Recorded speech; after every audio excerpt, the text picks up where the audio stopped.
नमस्कार। आज अपन बात करेंगे कार्डन विधि पे आधारित प्रश्नों की। कल अपन बात की थी त्रिघात समीकरणों के लिए कार्डन विधि किस प्रकार उपयोगी होती है, उनकी चर्चा अपन पिछली क्लास में की थी। और आज इस विधि पे आधारित अपन क्वेश्चन करेंगे एक दो और। अब देखो प्रश्न है कि समीकरण x³ - 3x - 1 = 0 को कार्डन विधि से हल कीजिए। अब देखो इस समीकरणों को कैसे हल करते हैं कार्डन विधि की सहायता से। तो सबसे पहले कार्डन विधि से हल करने के लिए अपने को आवश्यक क्या है कि ये समीकरण है वो त्रिघात की होना चाहिए, और त्रिघात समीकरण में द्वितीय घात का पद यानी x² का गुणक वाला पद अनुपस्थित होना चाहिए। अगर उपस्थित है तो पहले उसको निष्कासित किया जाता है, और अगर नहीं उपस्थित है तो फिर सीधा अपने इसको हल कर सकते हैं। अब देखो कैसे हल करेंगे, इसकी चर्चा अपन इस क्लास में करेंगे। सबसे पहले अपने को दिया हुआ समीकरण क्या देखो,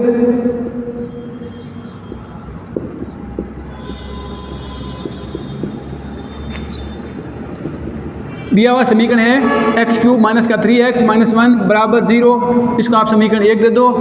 अब आपने आगे काम क्या करना है, समीकरण 1 के मूल अपने को एक मूल मानना पड़ेगा। माना पहला मूल मान लो x बराबर है p⁻⁴ प्लस q⁻⁴। ये मान लिया पहला मूल ये है। अब देखो पहला मूल मानने के बाद अपने को क्या करना होता है, आगे इसका अपन करेंगे घन। तो दोनों तरफ घन लेंगे तो क्या हो जाएगा, यहाँ बनेगा x³ बराबर देखो यहाँ a + b का होल क्यूब होगा, तो उसको सूत्र क्या होता है यानी p + q + 3 p⁻⁴ q⁻⁴, और यहाँ आ जाएगा देखो p⁻⁴ plus q⁻⁴। a + b का होल क्यूब होता है, सब सूत्र होता है a³ + b³ + 3ab कोष्टक a + b। अब देखो a + b है, इस a + b को अपन शुरुआत में क्या माना, x माना हुआ है, तो अपन इसको ऐसे लिख देंगे x³ बराबर p + q + 3 p⁻⁴ q⁻⁴, और इसको लिख देंगे x। अब सभी को एक तरफ लेकर आएंगे तो क्या होगा, तो समीकरण बनेगी x³ - 3 p⁻⁴ q⁻⁴, और x फिर देखो माइनस p + q बराबर 0। ये समीकरण 2। अब समीकरण 1 और समीकरण 2 को देखो, समीकरण 1 भी त्रिघात का समीकरण है और समीकरण 2 वो भी क्या है, त्रिघात का समीकरण है। समीकरण 1 और 2 में क्या करेंगे, x के गुणक और अचर पद की तुलना करेंगे। तो समीकरण 1 व 2 के गुणकों की तुलना करने पर क्या होगा, देखो तुलना करने पर क्या होगा, x का गुणक देखो यहाँ पे क्या है -3 p⁻⁴ q⁻⁴। यहाँ पे देखो x का गुणक क्या है, -3 है, तो देखो -3 से -3 कैंसिल हो जाएगा, तो p⁻⁴ q⁻⁴ बराबर आ जाएगा 1। या अपन इसको क्या ले लेंगे, दोनों और अगर घन लेंगे तो क्या बनेगा, pq बराबर 1 आ जाएगा। इसको आप समीकरण दे दो a। आगे देखो अपन अचर पद की तुलना करेंगे, तो यहाँ है -p + q, और इसमें देखो अचर पद क्या है समीकरण 1 में -1, तो p + q का मान क्या आ गया, 1 आ गया। इसको आप समीकरण दे देंगे b। अब अपने समीकरण a व b की सहायता से अपने को p और q का मान ज्ञात करना है। तो देखो समीकरण a और p यानी समीकरण b से मैं अगर q का मान समीकरण a में रख दूंगा तो क्या होगा, समीकरण a है वो p के रूप में एक द्विघात समीकरण बनेगी। तो देखो समीकरण 1 से 2 से मान लेके b से मान लेके समीकरण 1 में रखेंगे तो क्या आएगा, देखो q का मान यहाँ से मैं देखो q बराबर लेता हूँ 1 - p, तो 1 - p बराबर 1। अब देखो अब इसको आगे सरल करेंगे तो ये बनेगा p - p² बराबर 1, या इसको ऐसे लिख देंगे p², ये उस तरफ जाएगा प्लस का हो जाएगा, ये उस तरफ जाएगा -p + 1 बराबर 0। ये p के रूप में द्विघात समीकरण आ गई। अब इस द्विघात समीकरण को अपन हल करेंगे तो p के 2 मान निकलेंगे। देखो अपने गुणा करने पर बनना चाहिए p², तो गुणा करेंगे तो बनेगा पी स्क्वायर, और जोड़ने या घटाने पर क्या आ जाएगी वापस माइनस का पी। तो पी स्क्वायर, एक मिनट को क्वेश्चन वापस जाएगा 3x माइनस 1, 3x माइनस 1। अच्छा ये देखो इसके फैक्टर होंगे नहीं, तो फैक्टर नहीं होंगे तो अपन सीधे द्विआचार्य सूत्र से कर लेंगे। भाई फैक्टर नहीं होता तो सीधे द्विआचार्य सूत्र काम लेते हैं। तो सीधे द्विआचार्य सूत्र क्या कहता है, देखो माइनस का पी बराबर क्या आएगा, माइनस का बी। यहाँ बी का मान कितना है, 1 है, तो माइनस का बी और माइनस का 1 यानी प्लस का 1 हो जाएगा, plus minus under root of B square, यानी माइनस 1 का स्क्वायर करेंगे 1 माइनस 4, ए का मान 1 है और सी का मान भी 1 है, अपॉन 2a, ए का मान 1 है। तो p बराबर ये आएगा, देखो p बराबर अपने आ रहे हैं 1 प्लस माइनस, यहाँ देखो आएगा माइनस का अंडररूट के अंदर माइनस का 3/2, इसको अपन क्या लिख सकते हैं भाई 1 प्लस माइनस अंडररूट 3 और माइनस 1 को लिख देंगे आयोटा अपॉन 2। ये आया p का मान। अब देखो p का मान आ गया, तो p के मान से अपन q का मान निकालेंगे।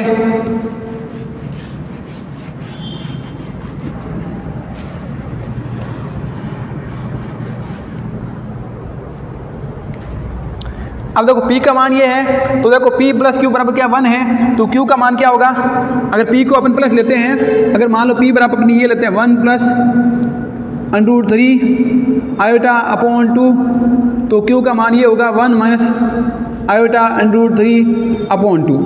ये p और q के मान निकल गए। अब देखो अपने को मूल निकालना है। अब देखो ये तो p और q का मान है, अपने को चाहिए p की पावर 1/3 का मान, तो p की पावर 1/3 का मतलब अपन दोनों क्या ले लें, घनमूल ले लेंगे। तो यहाँ बन जाएगा देखो 1/2 प्लस आयोटा अंडररूट 3/2 की पावर 1/3, और q का भी मान क्या हो जाएगा, q की पावर 1/3 का मान ये बनेगा, देखो 1/2 माइनस आयोटा अंडररूट 3/2। अब देखो p की पावर 1/3 और q की पावर 1/3 का मान है वो समी संख्या के रूप में है, तो अपन इसको देखो इसको इस प्रकार लिखेंगे,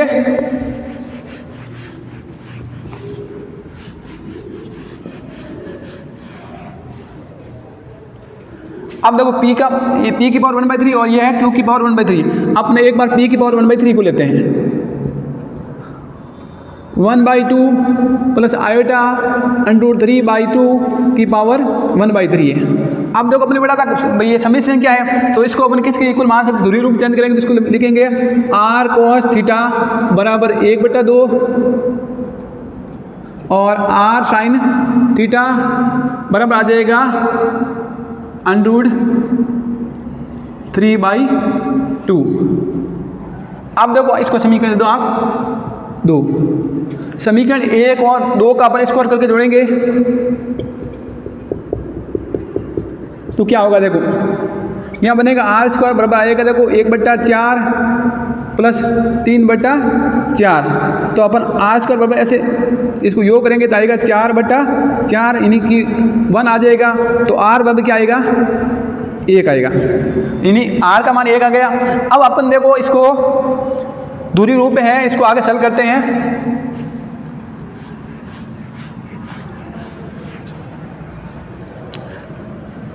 अब r का मान निकालिए, अब r का मान तो 1 है। अब आगे देखो अपने इसको है ना, इसको ऐसे लिख देंगे p की पावर 1/3 बराबर है, हाँ इसको अपन मान लें r cos थीटा, तो ये r cos theta plus iota r sin theta की पावर है 1/3। अब देखो r को अपन बाहर लिखेंगे तो अभी इसको ऐसे लिख देंगे 1/3 और यहाँ r बाहर आएगा पावर आएगी 1/3 और यहाँ cos theta plus iota sine theta की पावर है 1/3। अब आगे देखो, आगे अपने एक नियम होता है, देखिए मैं नियम वो क्या कहता है भाई कि ये p की पावर 1/3 है, इसको देखो ये r की पावर 1/3 तो 1/3 रहेगा। अब थीटा की जगह अपन क्या लिख देंगे 2m पाई प्लस थीटा, यानी cos 2m pi plus theta plus iota sine 2m pi plus theta और पूरे की घात क्या हो जाएगी 1/3। अब तो आगे नियम ये कहता है जो घात होती है वो क्या कहते हैं थीटा के भाग में आ जाएगी। तो क्या होगा देखो r की पावर 1/3 और यहाँ आ जाएगा cos 2m pi plus theta upon n का यह मान कितना 1/3 है plus iota sine 2m pi plus theta की पावर आ जाएगी 1/3। अब देखो r का मान कितना है भाई, r बराबर 1 है, ये अपने यहाँ निकाला था, r का मान 1 आ रहा है, तो p की पावर 1/3 बराबर क्या आएगा देखो, और m है वो यहाँ पर क्या है पूर्णांक है, इसका मान 0 1 2 3 इस प्रकार लेते हैं। अब देखो ये बनेगा cos यहाँ 3 आ जाएगा साथ में और ये 2m pi plus theta plus iota sine 2m pi plus theta और यहाँ आ जाएगा 3। ये आया है p की पावर 1/3 का मान, जहाँ m का मान क्या है पूर्णांक है 0 1 2 3। और आगे देखो इसी प्रकार अपन q की पावर 1/3 है ना, वो उसका मान क्या देखो ये 1/2 माइनस का आयोटा अंडरूट 3/2 की पावर 1/3 है। इसको भी इस तरीके से सॉल्व करेंगे तो इसमें क्या आएगा q की पावर 1/3 है,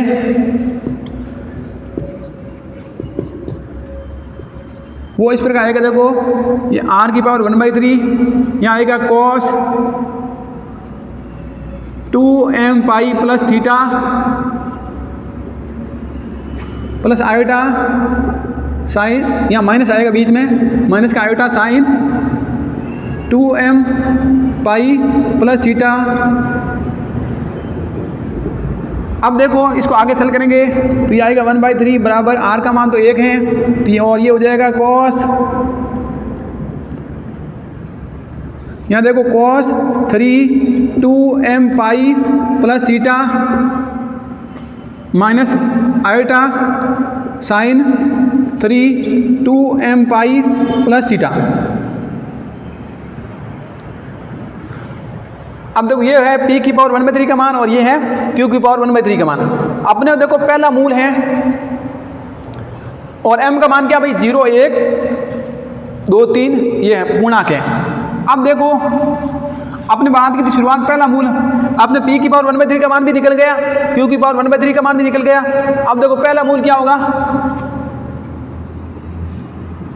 पहला मूल वो आएगा p की पावर 1/3 प्लस q की पावर 1/3। अब इन दोनों को जोड़ेंगे तो देखो साइन थीटा यहाँ माइनस का और यहाँ प्लस का, तो ये तो जाएगा कैंसिल और क्या आएगा 2 cos,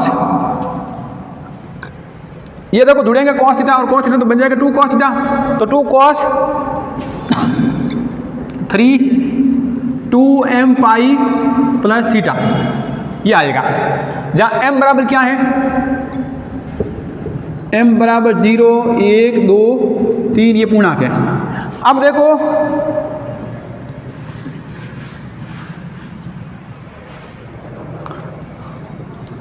यहाँ पे क्या होगा देखो, अगर अपन पहला मूल के लिए m बराबर क्या लेंगे 0 लेंगे तो m बराबर 0, तो पहला मूल क्या होगा देखो, पहला मूल निकलेगा 2 cos 3 और m की जगह 0 लेंगे तो ये बन जाएगा थीटा। अब देखो थीटा का मान भी अपने को निकालना पड़ेगा, तो थीटा का मान के लिए अपन देखो समीकरण दूरी रूप तुलना की थी, उस टाइम आपने निकाला था भाई r cos थीटा बराबर 1/2 और r साइन थीटा बराबर अंडरूट 3/2। अब देखो अपने इसको समीकरण 1 लिखा था, इसको समीकरण 2 लिखा था, तो समीकरण 2/1 करेंगे तो क्या आएगा देखो tan थीटा बराबर आएगा अंडरूट 3। अब देखो समीकरण 2/1 करेंगे तो आएगा अंडरूट 3। अब अंडरूट 3 आया, अब अंडरूट 3 का देखो मान tan में थीटा में कहाँ पे माता है, tan इनवर्स अंडरूट 3, इसका मान क्या होता है tan इनवर्स tan π/3, थीटा पर क्या आ जाएगा देखो यहाँ tan से tan कैंसिल हो जाएगा और π/3, ये मान अपन यहाँ रखेंगे। तो थीटा पर क्या है भाई, आर का मान तो अपने शुरुआत में रख दिया था, थीटा का मान भी रख दो, तो यहाँ आ जाएगा देखो थीटा का मान क्या है पाई बाई 3, 3 से 3 कैंसिल हो जाएगा और पहला मान होगा 2 cos पाई। अब देखो दूसरा मूल निकालना होगा, तो हम m की जगह ले लेंगे 1, तो अब दूसरा मूल भी निकलेगा। अब देखो दूसरा मूल क्या आएगा, देखो हाँ इसमें थीटा की जगह पर लेना है पाई बाई 3 और m की जगह 1 लेंगे तो क्या आएगा, देखो 2 cos 3 2 pi plus pi by 3। अब देखो ये क्या होगा 2 cos 6, यहाँ पहले इसको कोष्ठक को सेल कर लो, तो कोष्ठक आ जाएगा लेस में आएगा 3, तो 6 pi plus pi 7 pi by 3, ये कैंसिल हो जाएगा और क्या आ जाएगा 2 cos 7 पाई बाई 3। जब m की जगह 2 लेंगे तो तीसरा मूल निकलेगा। अब देखो तीसरा मूल क्या होगा,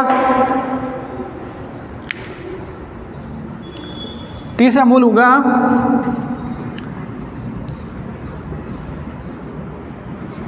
2 cos, अब इस सूत्र में देखो आप यहाँ पे m की जगह ले रहे हो 2 और थीटा की जगह ले रहे हो पाई बाई 3, तो 2 cos 3 और m की जगह 2 लेंगे तो यहाँ होगा 4 पाई प्लस का पाई बाई 3। इसको हल करेंगे तो देखो क्या मान आएगा,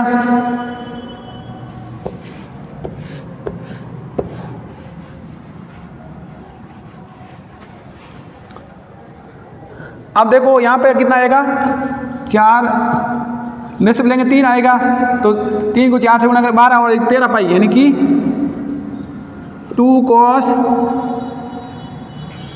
ये 3 से 3 कैंसिल हो जाएगा और आ जाएगा 13 पाई। अब देखो इस समीकरण के मूल क्या थे, अतः मूल पहला मूल आया था यहाँ पे देखो 2 cos पाई और cos पाई का मान -1 होता है वैसे। अब देखो दूसरा मूल क्या आया था 2 cos 7 पाई बाई 3, तीसरा मूल आया था 2 cos 13 पाई, जो कि इसका क्या है अभीष्ट हल है। इस प्रकार अपन किसी भी समीकरण का मूल है त्रिघात समीकरण होगी उसको कार्य विधि की सहायता से आसानी से कर सकते हैं।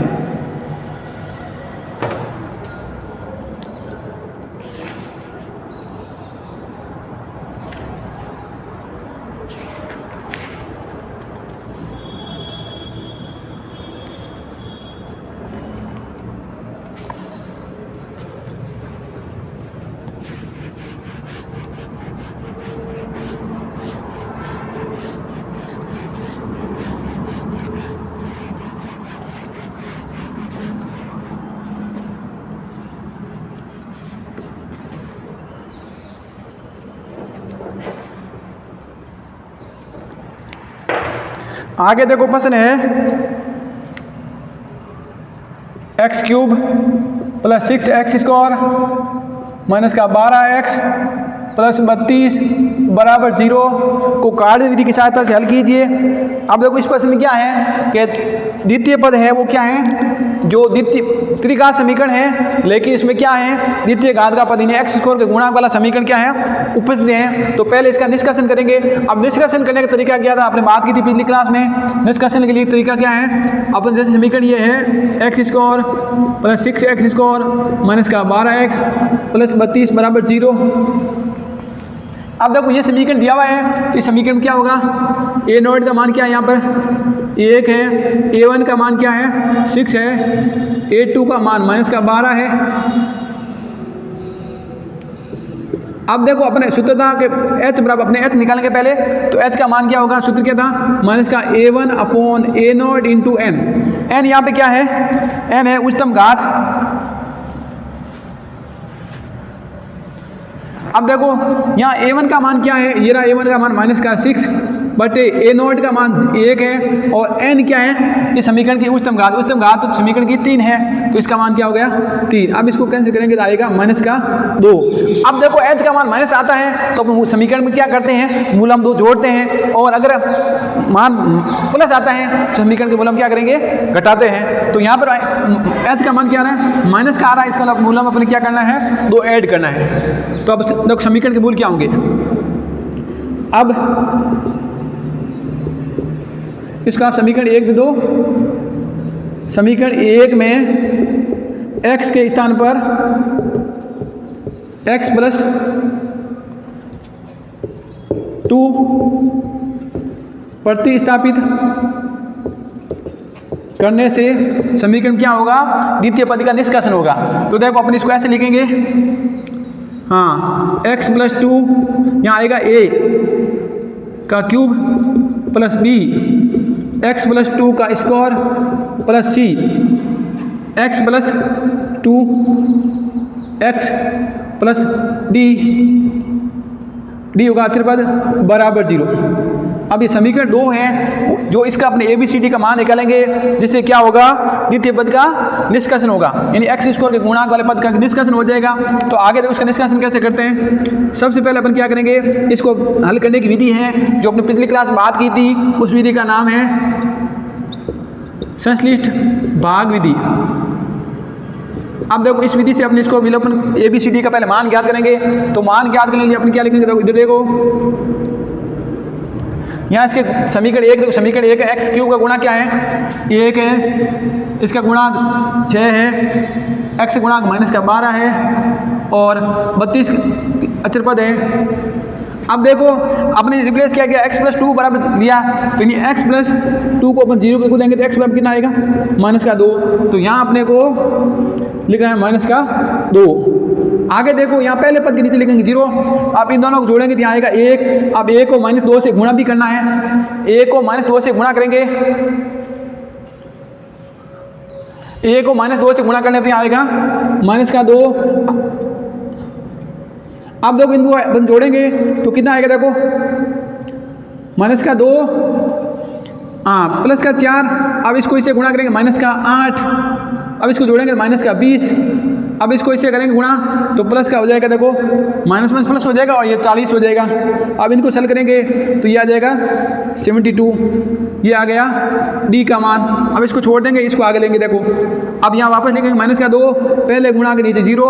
अब इनको जोड़ेंगे तो कितना आएगा, 1 को -2 से गुणा करो तो क्या आएगा -2। हाँ यहाँ इसको हल करेंगे तो आएगा +2। अब इसको -2 से गुणा करेंगे तो आएगा -4। अब इसको देखो ये हल करो, ये आएगा -24, ये आएगा सी का मान। अब इसको छोड़ देंगे, पहले के लिए 0, यहाँ वापस लिखेंगे -2। आगे देखो इनको अपन योग करेंगे तो आएगा 1 को -2 से करेंगे तो यहाँ आएगा -2। अब देखो इनको अपन हल करेंगे तो यहाँ आ गया 0, ये हो गया बी का मान। अब देखो पहले गुणा के वापस 0 और यहाँ -2। अब इसको हल करेंगे तो यहाँ आएगा 1, ये हो गया ए का मान। ये देखो ए का मान, ये बी का मान, ये सी का मान और ये डी का मान, ये सभी मान अपन समीकरण 2 में रखेंगे, जिससे समीकरण 2 देखो किस रूप में आएगी।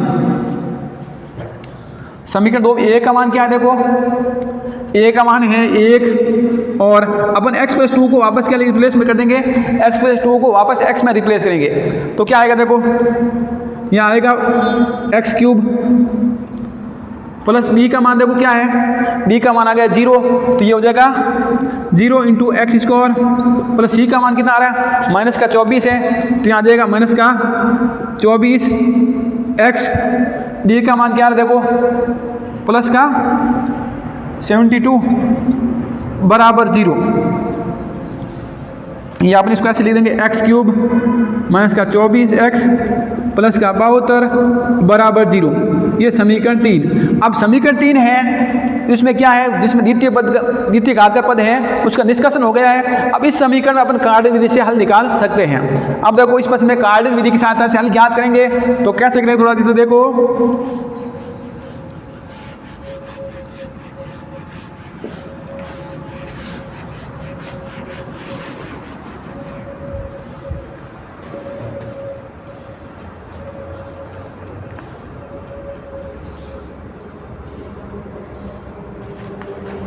हाँ, अब देखो समीकरण क्या है, एक्स क्यूब माइनस का 24x प्लस का 72 बराबर 0। इस समीकरण को अपन कार्ड विधि से हल करते हैं तो इसके मूल क्या आएंगे। देखो सबसे पहले इसको आप समीकरण 3 है, समीकरण 3 में देखो क्या करना अपने को, सबसे पहले इसका एक मूल माना है, माना मूल x बराबर है p की पावर 1/3 प्लस q की पावर 1/3। अब देखो इसका अपन घन लेंगे तो यहाँ आएगा x क्यूब बराबर p plus q plus 3 p की पावर 1/3 q की पावर 1/3 और यहाँ आएगा p की पावर 1/3 प्लस q की पावर 1/3। आगे देखो अपन भाई इसको शुरुआत में अपने x मान लिया तो यहाँ वापस क्या रिप्लेस कर देंगे, x रिप्लेस करेंगे तो समीकरण इस रूप में आएगी, एक्स क्यूब माइनस का 3 p की पावर 1/3 q की पावर 1/3 और ये x माइनस का p प्लस q बराबर 0। ये समीकरण 4 है। अब समीकरण 3 और 4 के अपने क्या करनी है, गुणांकों की तुलना। तो समीकरण 3 व 4 में गुणांकों की तुलना करने पर, अब देखो तुलना करेंगे तो क्या होगा, समीकरण 3 और 4 के गुणांकों की तुलना करने पर क्या होगा, x के गुणा की तुलना करो, इन माइनस का 3 p की पावर 1/3 q की पावर 1/3 बराबर देखो यहाँ पे क्या होगा, हाँ माइनस का 24, x का गुणा किया माइनस का 24 है इसमें है ये। अब देखो -3 को इससे कैंसिल करेंगे तो क्या आएगा, देखो p की पावर 1/3 q की पावर 1/3 बराबर आएगा 8। अब देखो इसका अपन वापस क्या ले लेंगे, घनमूल ले लेंगे। घनमूल लेने से क्या होगा, पी क्यू का मान निकलेगा वो आएगा, देखो इसका अपन लेंगे तो क्या आएगा 2, इसको आप समीकरण दे दो 2, इस वक्त घनमूल लेना पड़ेगा अपने को, घन लेना पड़ेगा, घनमूल तो है ही ऑलरेडी। घन लेंगे तो यानी 8 का क्यूब कितना हो जाएगा 512, इसको आप समीकरण दे दो a। अब देखो अचर पद की भी तुलना करो तो p प्लस q आगे माइनस है, हाँ यहाँ पे देखो क्या मान आ रहा है 72, तो p प्लस q बराबर कितना आ जाएगा माइनस का 72। ये इसको आप समीकरण b दे दो। अब समीकरण a और b की सहायता से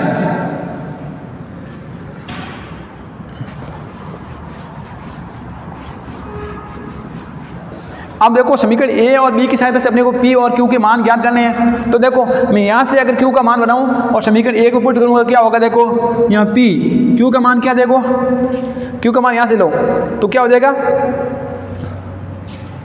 हाँ ये इस तरफ आएगा प्लस हो जाएगा, यानी कि q बराबर हो गया माइनस का 72 माइनस का p। तो देखो माइनस का 72 माइनस का पी क्यू बराबर है 512। अब देखो माइनस का 72 p प्लस का p स्क्वायर बराबर 512। अब इसको ऐसे लिख देंगे p स्क्वायर माइनस का 72 p माइनस का 512 बराबर 0। अब अपने को देखो इसके गुणनखंड करने हैं तो 72 के 2 ऐसे टुकड़े करने हैं, गुणा करने पर 512 और जोड़ने या घटाने पर कितना है माइनस का 72। तो मैं इसको ऐसे लिख सकता हूँ, देखो पी स्क्वायर माइनस का 64p माइनस का 8p माइनस का 512 बराबर 0। गुणा करूँगा तो ये आएगा 512 और अगर जोड़ूंगा तो आएगा माइनस का 72। अब देखो यहाँ मैं अगर p कॉमन लेता हूँ तो यहाँ आएगा p माइनस 64, यहाँ माइनस का 8 को बोलूँगा तो ये आएगा p, सॉरी माइनस का नहीं कॉमन ले अपने को माइनस, अच्छा माइनस लेंगे, अच्छा माइनस ये 512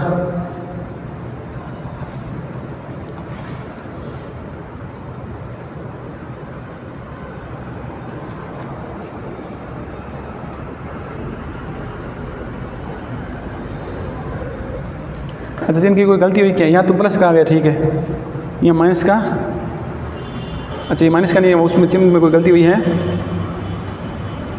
माइनस का पी से इसको गुणा किया माइनस, ठीक है इसको इससे किया तो माइनस, अच्छा पी स्क्वायर भी माइनस का है, पी से गुणा होकर माइनस का बन गया। अब देखो 512 तो ये हो गया पी स्क्वायर प्लस का पावर पी, ये इस तरफ आएगा तो ये भी हो जाएगा माइनस का प्लस का है सारे, तो फिर ये ऐसे होगा। देखो ये पी स्क्वायर प्लस का 64p प्लस का 8p प्लस का 512 बराबर 0। अब आगे देखो यहाँ p को मिलेंगे तो बनेगा p प्लस 8, और यहाँ अगर प्लस का 8 को मिलेंगे तो p प्लस यहाँ p प्लस 64 है, तो यहाँ अब यहाँ p प्लस 64 बराबर 0। अब देखो एक गुणन बनेगा p प्लस 8, एक बनेगा p, एक तो बनेगा p प्लस 64 और एक बनेगा p प्लस 8 बराबर 0।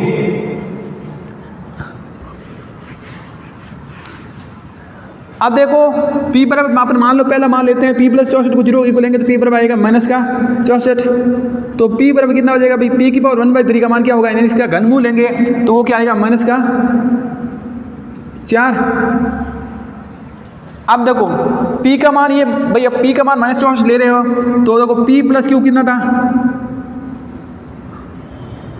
माइनस का 72 था, तो p का मान माइनस का 64 है तो q का मान क्या आएगा माइनस का 8। ठीक है, अब देखो q बराबर कितना माइनस का 8 है, तो इसका घनमूल लेंगे यानी q की पावर 1/3 का मान क्या आएगा माइनस का 2। अब देखो अपने पहला मूल माना है वो है x बराबर p की पावर 1/3 प्लस q की पावर 1/3, तो इसको जोड़ेंगे कितना आएगा, देखो माइनस का 4 माइनस का 2 माइनस का 6, पहला मूल निकल गया। अब दूसरा मूल निकालना है,